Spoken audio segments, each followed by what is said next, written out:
Hello, today we're going to be reviewing the Hart HPRS25, a 20-volt brushless reciprocating saw. So let's get started. Okay, starting off at the bottom of the tool, we have the 20-volt battery slot, which will accept any of Hart's 20-volt batteries. Overall, the battery slot is fairly decent. There's a little bit more wiggling or jiggling than I personally would have liked to have seen when you insert a battery, but I didn't have any issues with the battery coming disconnected or the tool losing power, so it's an acceptable performance. I just personally would have liked to have seen less wiggling. So yeah, moving on. Okay, next up we have the grip. Starting off at the front of the tool, the front grip is, well, it's okay. For me personally, I'm not a big fan of it.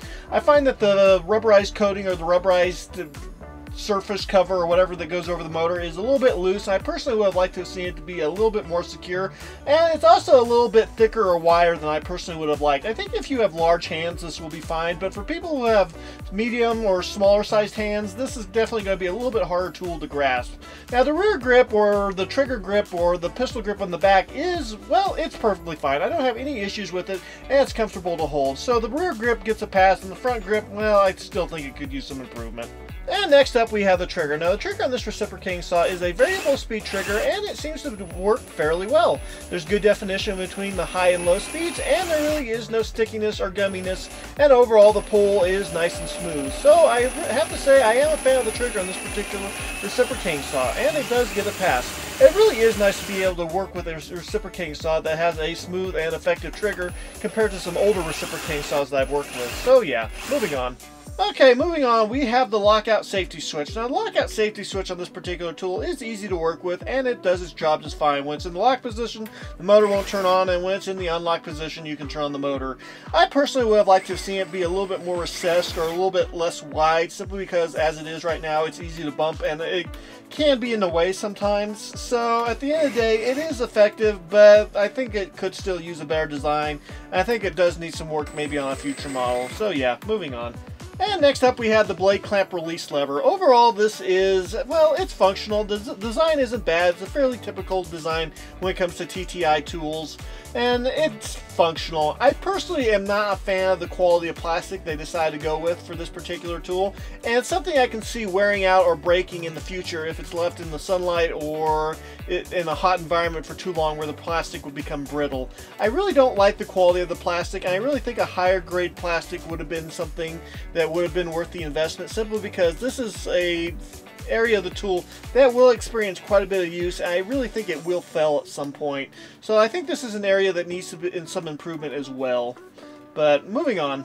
Okay, moving on, we have the shoe. Now the shoe on this particular reciprocating saw is a pivoting or an adjustable shoe when it comes to the tilt angle, and that really is about the only way you can adjust it. You can remove it by removing a single Allen key bolt, and I don't know if you're really ever going to have to do that, but it is an option that you have. It would have been nice to have maybe a length adjustable shoe, but we didn't get that either, so yeah, we'll just have to be happy with what we got. So yeah, that's about it. And last but not least, we have the twin LEDs. Now normally I'd be super excited to have LEDs on a reciprocating saw. It's a great idea.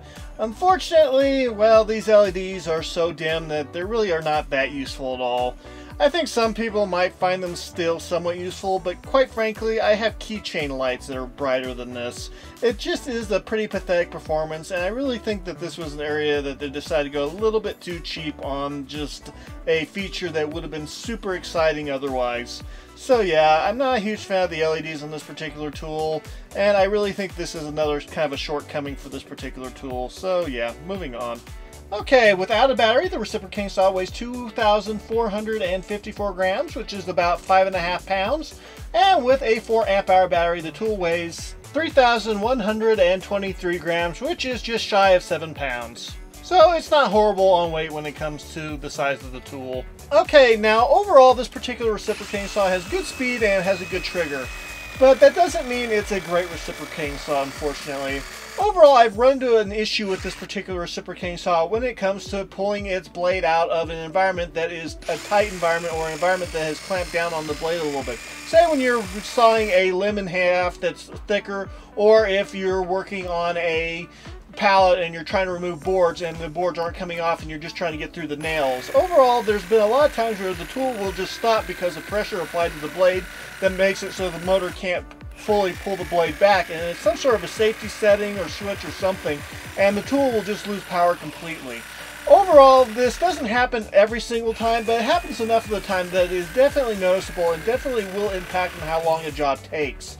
Overall, this is definitely a little bit of a deal breaker for me personally, and I really have to say that a tool that costs $130, I really was expecting more. My Makita, you can find a good chunk of the year for around $100, and I really have no complaints, and I don't have this issue with that Makita.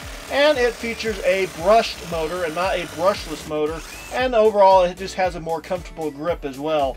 So I really was hoping that this particular reciprocating saw, since it's brushless, would be able to outperform the Makita, and because it was also more expensive. But that did not turn out to be the case, and I have to say that I use my Makita far more often, even though technically on paper this particular reciprocating saw is superior in a lot of ways. Not all the ways, but in a lot of ways. And considering that Walmart is sort of angling their Hart line at people who are looking for a more affordable budget tool, it would have been nice to have something that was maybe cheaper than the Makita, even if it didn't work better than the Makita. I don't know. This just is not a great performance, and I have to say that I really think this is a tool that needs some improvement. So this really does not get a pass overall, but let's recap with the pros and cons. And the first pro is compact. This is a fairly compact reciprocating saw, and overall that means it's going to be easier to transport, so this is a pro. Variable speed trigger. Overall, the variable speed trigger on this particular reciprocating saw actually is a fantastic trigger, and overall I really do appreciate just how well it works, so this is a pro. And next up we have good speed. Overall it has around 3,200 strokes per minute at a length of 1 1/4 inch. So quite frankly, the speed on this particular reciprocating saw is perfectly acceptable, and I have to say it is a fast reciprocating saw when it comes to speed. Next up we have the rear grip. Overall the rear grip is very comfortable to hold regardless of what size hands you have, and overall the rubberized texture makes it very comfortable. So this is also a pro feature in my opinion. Okay, first in the category we have the LED. Now the LED isn't good enough to be in the pro category, and at least they included it, so that's why it's not in the con category. It's just kind of meh. So moving on. 20 volt. Now most of the time I'm a huge fan of 20 volt or 18 volt tools, except when it comes to Hart power tools. And that's because you really can't find any sort of adapter that will allow you to use, say, a Makita or DeWalt or Milwaukee battery in a Hart tool. You can find some adapters that allow you to use some of the Hart's lights and some of their fans, but that's about it. There are no real adapters, and quite frankly, having to buy into another battery system to get a particular tool is just not a very good plan. So yeah, I'm just not a huge fan of the 20 volt system when it comes to Hart. Hopefully in the future there will be some adapters released, but until then I'm just not a huge fan of the battery system. And the first con is the safety switch. In my opinion, the safety switch sticks out a little bit too easy, and it's a little bit too easy to bump, so I think it needs a redesign. It's not a huge con, but it is something that is a little bit annoying. And next up we have the front grip. Overall the front grip just isn't very comfortable to hold if you have small or medium sized hands, and the grip itself is a little bit loose and just doesn't feel all that secure. Overall, I'm just not a huge fan of the grip on this particular tool, and in my opinion this is a con. And next up we have the biggest con, and that would be the torque. The torque on this particular reciprocating saw really is a deal killer for this particular saw, and that is simply because there's a lot of times where it just doesn't have the amount of power it needs to fully pull the blade back and forth when you're working in an environment that is pinching down on the blade. I know that there's a lot of times where there is a way that you can avoid this from happening, but there's a lot of times where it's unavoidable, and I never have had that big of an issue when it comes to my one-handed Ryobi or my two-handed Makita. So at the end of the day, this is definitely a major con and a major downside to this particular saw, and in my opinion this is kind of a deal breaker. So moving on. And cheap parts. Overall there's several parts on this particular tool that just don't feel all that high quality and feel very cheap, and those parts would be the safety selector switch as well as the blade release clamp lever. Overall, these parts definitely need to be made out of a high quality material, and the blade clamp lever in particular just feels overly cheap and just not all that great. So in my opinion, this is a con. Okay, last but not least we have price. Overall, this particular reciprocating saw costs a grand total of $128 plus tax. So I guess that really isn't a grand total, but you get the point. It's a fairly expensive reciprocating saw, and there's other reciprocating saws in the market that are brushless that are cheaper than this. Quite frankly, I'm not a huge fan of the price tag that comes with this particular reciprocating saw considering the performance, and in my opinion this is definitely a con. And that is it for the pros and cons. Final thoughts on this reciprocating saw. I really wanted to love this reciprocating saw, and I was really hoping that it would have a decent performance. But unfortunately, there's just too many situations where the saw's performance doesn't live up to its price tag. My Makita reciprocating saw was more affordable, and quite frankly, it has a much better performance than this particular saw. And I just think the Makita is a higher quality tool. Now, it's not really fair to compare the Makita straight across. At least that's what most people would say, because they're in two different categories of tools. But when you're talking about a tool that still costs more than the Makita, I think it's an okay comparison.